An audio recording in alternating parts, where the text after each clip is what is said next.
Buenas noches. Una vez más, me da gusto poder saludarles a través de esta transmisión.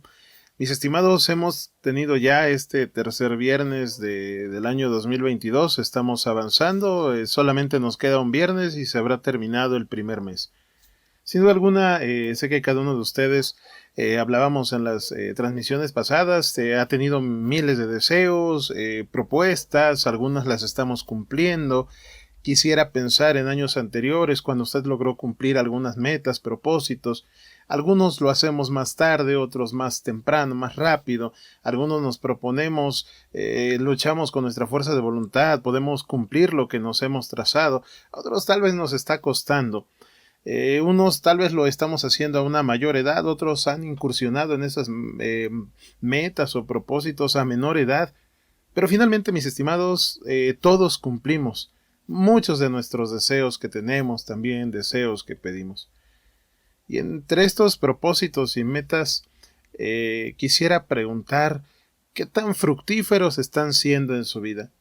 Y como quiero abarcar un poquito más, quisiera preguntarle esta noche, entre todo eso que nosotros vivimos diario, lo que nos proponemos, nos fijamos para nuestra vida, quisiera preguntar, ¿hemos tratado de incluir nuestro crecimiento físico y espiritual o únicamente le hemos estado apuntando a uno de los dos?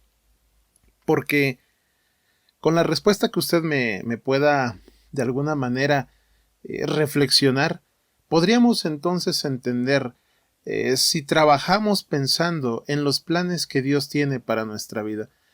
Pues lamentablemente como seres humanos a veces pensamos en nosotros, buscamos metas, propósitos para nosotros. Pero no dude que las metas y los propósitos de Dios para nuestra vida siempre son de bien. Quiero contextualizar una parte de la escritura ahí ubicada en Mateo capítulo 4, donde viene una narración. Usted a detalle, por favor, en casa puede repasarlo. Jesús, como un rabino, nos dice el relato que salió a buscar discípulos. En algún momento la historia o el contexto nos dice que únicamente un rabino buscaba discípulos cuando ya se iba a morir, y lo hacía para enseñarle y dejar esa misión, esa encomienda que debía terminarse. En el caso de Jesús no iba a morir aún. Él estaba tratando de enseñar a los discípulos una manera diferente para entender y para llevar a cabo algunos propósitos de su vida. Él hace una mención, por ejemplo, de que debíamos, el que quiera seguir en pos de mí, tome su yugo y sígame. Le estaba hablando a los discípulos. Las personas que trabajan en el campo, lo hemos mencionado, saben que el yugo no es una carga para los animalitos que van a ayudar a labrar la tierra, sino que es una herramienta para facilitar el trabajo y poderlo realizar con menor esfuerzo. En pocas palabras, cuando Jesús le estaba diciendo esto a las personas, le estaba diciendo que tomaran sus enseñanzas, que eran fáciles de aprender y entender. En eso consistía el yugo de Jesús. Miren, tomen mi yugo, tomen mis enseñanzas, tomen eso que es fácil de aprender y también de entender. Y de este modo ustedes tendrán descanso en su alma y habrá prosperidad en su vida. Mis estimados, dentro de los propósitos, dentro de las metas, yo sé que de alguna manera siempre buscamos un descanso para nuestra alma y también buscamos prosperidad. Nos gusta la comodidad, nos gusta la prosperidad, pero mis estimados, en este de alguna manera relato, nosotros podemos encontrar a dos personajes que estaban allí en medio de todas las personas. Eran dos personajes de los cuales normalmente diríamos, ¿y esos como por qué serían seleccionados si son de lo peorcito que puede existir? En la historia bíblica, normalmente el contexto nos decía que un discípulo debía ser el mejor de los mejores. Sin embargo, estos dos personajes de los que quiero hablarles esta noche eran personajes que literalmente si hubiesen ido a la escuela hubiesen sido expulsados. Es decir, literalmente no habían ido a la escuela y no eran buenas personas. Usted sin duda alguna puede ir discerniendo de qué personajes estamos hablando. Y es que en algún momento cuando he platicado con alguien me ha cuestionado por qué hablar de un personaje llamado Pedro. Y esta noche me gustaría compartir con ustedes también el gran ejemplo de este personaje y de su hermano. Muchos de nosotros en algún momento hacemos lo mismo. Nos llegamos a preguntar, ¿y por qué tengo que ser yo?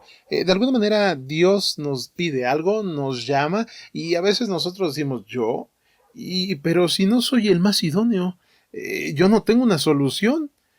O lamentablemente, mis estimados, a veces es más crítico, etiquetamos a otros diciendo, ¿y por qué él? Si es así de malo, o esta persona hace aquello. Y mis estimados, la evidencia de las escrituras nos dice que este personaje del cual hablaré en esta noche no era sanguíneo. Pedro era un personaje sanguíneo. En gran contexto para aplicarlo a nuestra vida. Podríamos decir que Pedro era una persona que no tenía normalmente la casa limpia, pero tenía mucha gracia para la gente. Esas personas que muchas veces primero hablan y después piensan. Normalmente podríamos decir, híjole, pero ese es un problema, nos llegamos a meter en problemas. Y cuando Jesús llama a los discípulos, mis estimados, quiero decirle lo siguiente. Jesús estaba llamando a personas imperfectas. Jesús estaba llamando a personas que eran malas. Jesús estaba llamando a esas personas que podían brillar si dejaban que el llamado les atrajese a Jesús. Y es que, mis estimados, muchas veces creemos que para hablar de Dios, para acercarnos a Dios, tenemos que ser la excelencia. Esta noche, a través de todo lo que vamos a meditar, usted saque su propia conclusión.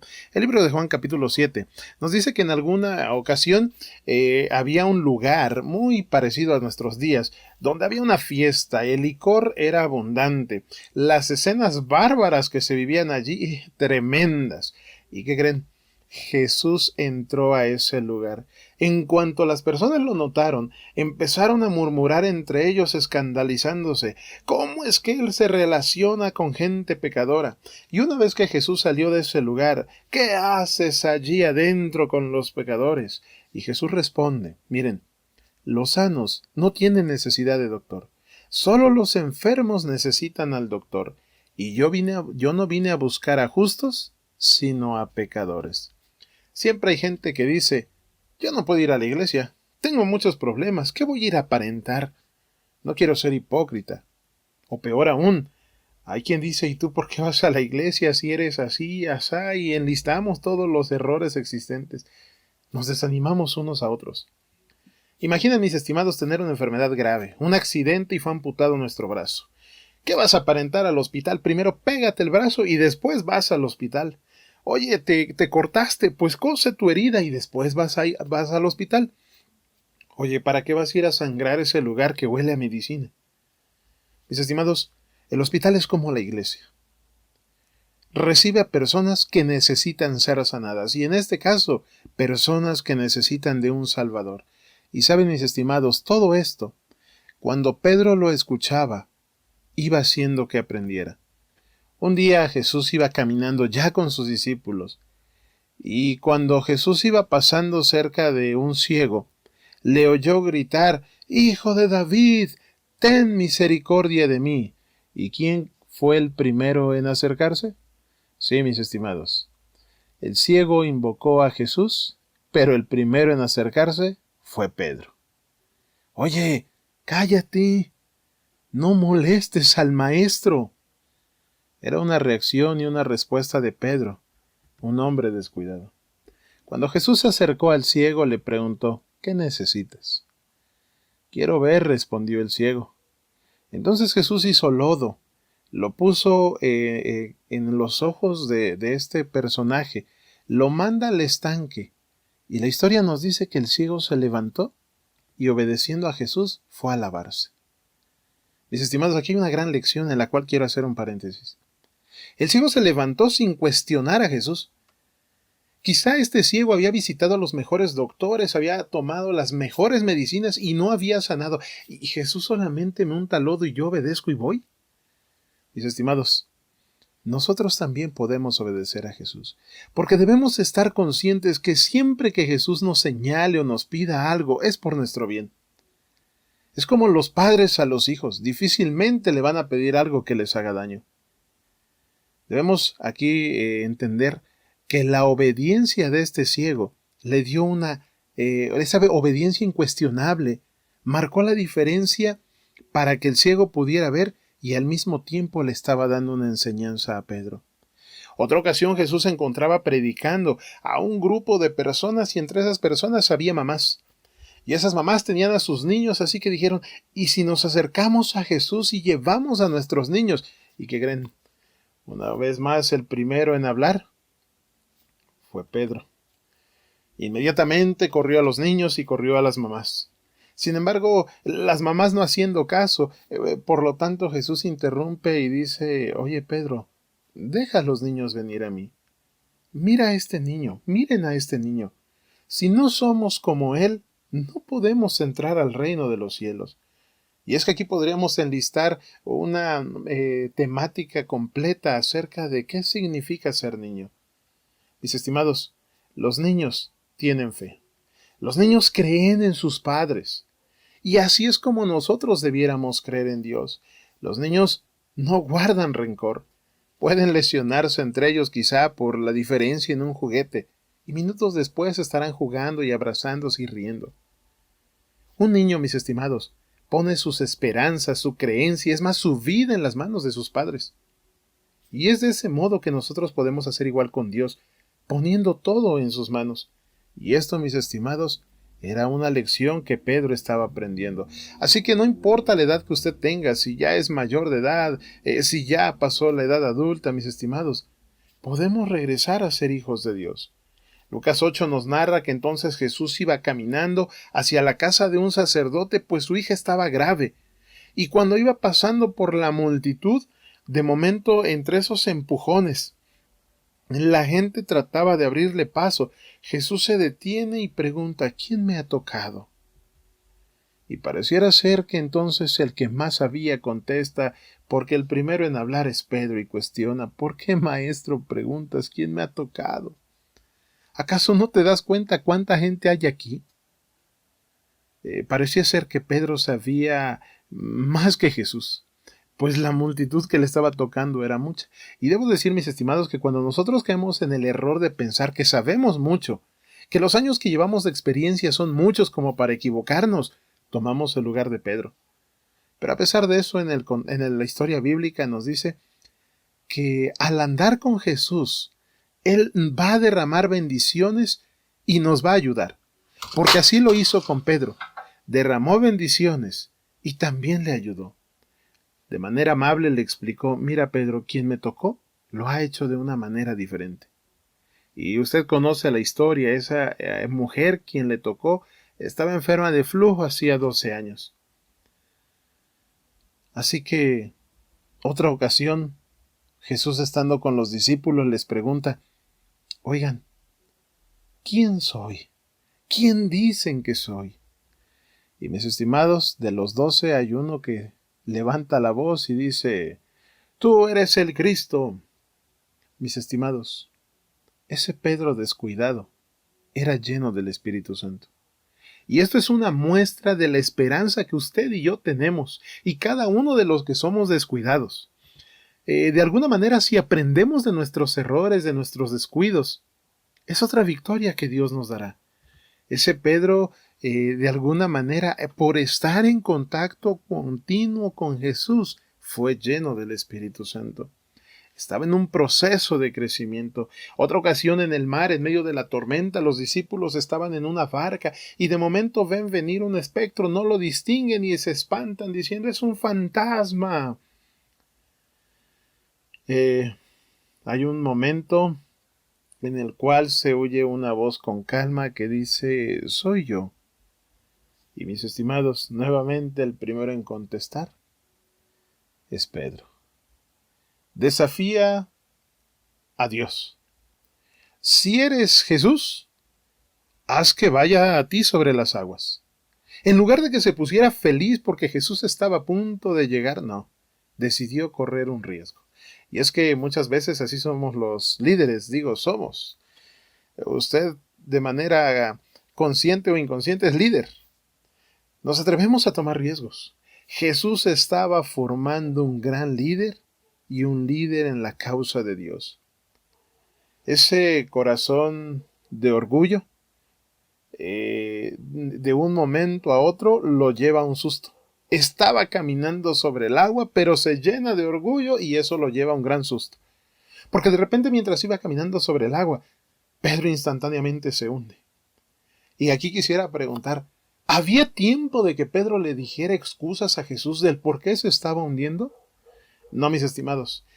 Pedro necesitaba ser rescatado por Dios. Y es que algunos de nosotros muchas veces nos equivocamos, nos estamos ahogando, nos estamos hundiendo y queremos dar excusas. No. Mis estimados, debemos reconocer la importancia de nuestra necesidad de ser rescatados urgentemente. La historia dice que Jesús, el gran maestro, se acercó y lo tomó. Lo levantó y le ayudó a regresar caminando sobre el agua, y esto también le permitió entender una lección más a Pedro.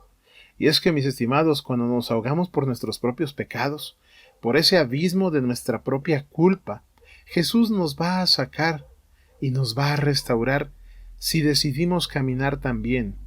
Porque aunque pareciera ser imposible caminar sobre el agua, Él puede hacerlo. Y mis estimados, aunque pareciera ser imposible solucionar nuestra vida, nuestros problemas, nuestros conflictos, Jesús puede hacerlo.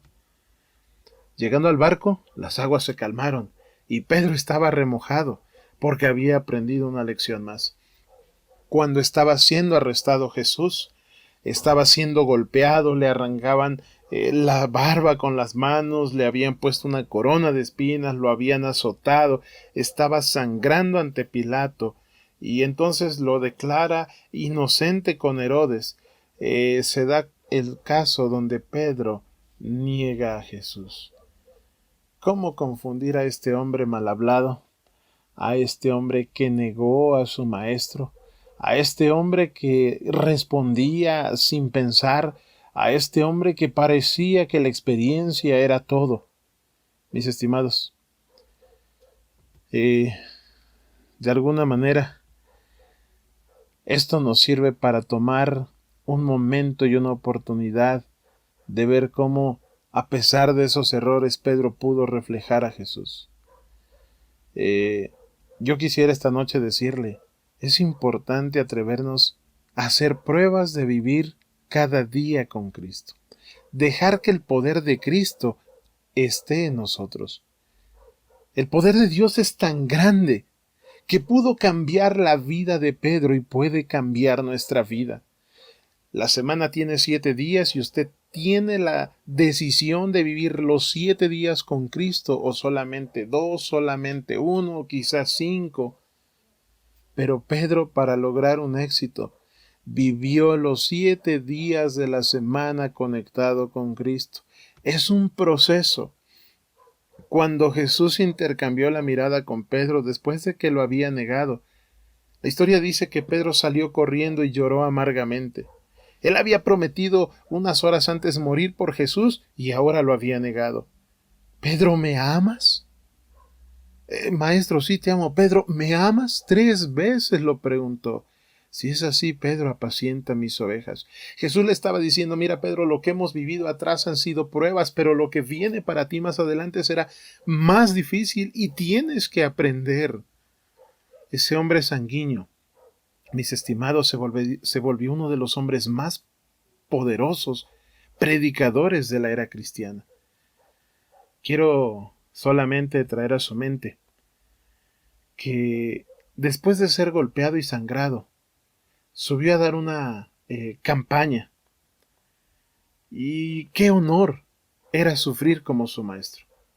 Cuando Pedro es tomado para ser sacrificado también en el madero, dijo, soy indigno de morir como mi maestro. Y ese día Pedro fue crucificado de cabeza. Aunque la gente no perdona nuestros errores, aunque la gente va a señalar esos errores que nosotros cometemos diariamente, Dios perdona y los echa al fondo del mar. Saben, mis estimados, Dios tiene un plan maravilloso para la vida de usted, de su familia, de sus amigos. Él tiene algo especial para usted antes de que Él venga a este mundo.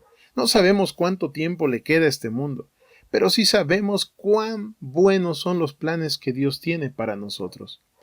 Hoy, usted puede probar vivir los 7 días con Jesús, vivir una vida verdadera en comunión con Él, Las pruebas de la vida están aquí. Batallamos muchas veces para sobrevivir en este mundo por comida, necesidades, el auto, la casa, todo lo que necesitamos para vivir. Encontrará muchos sufrimientos, pero la diferencia es que ahora podemos sufrir con Jesús de nuestro lado. Jesús no nos desampara, mis estimados. Quizá no hay dinero, pero hay algo para comer esta noche en la mesa. Podemos creer que sufrimos porque no tenemos una televisión nueva, un auto nuevo, la casa que soñamos. Pero, mis estimados, tenemos todo lo necesario para ser felices como familia. Por eso esta noche quiero recordarle que Jesús nos dijo: sígueme, que yo os haré pescador de hombres. Hoy, mis estimados, Jesús nos invita a ser discípulos de Él. La decisión, la convicción, está en cada uno de nosotros. Es mi deseo y es mi oración que podamos ser partícipes de esta comunión y de ese modo poder disfrutar las bendiciones que Cristo tiene para nuestra vida. Que el Señor les bendiga.